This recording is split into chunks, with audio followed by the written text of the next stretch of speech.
Shalom, everyone. Welcome to another episode with Bakaleb Consulting, Brace for Impact. Today, we are going to go over talent plus action gives you impact. You want to make an impact, take your talent and put action behind it, and you will have an impact.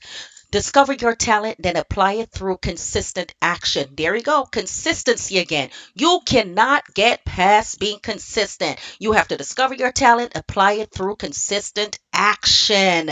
Now, Yahweh expects us to invest our gifts wisely. So, hiding your talents is disobedience to Yahweh. Acting on them will bring increase. So, you want money, you want wealth, you want fame. It's not all about someone sending you a post that says, oh, you're going to have an abundance today. No, Yahweh said your talent, you got to put action behind them. You got to be consistent and you will have increase. That's how you'll get the money and the wealth. Contact us if you want success in 2026.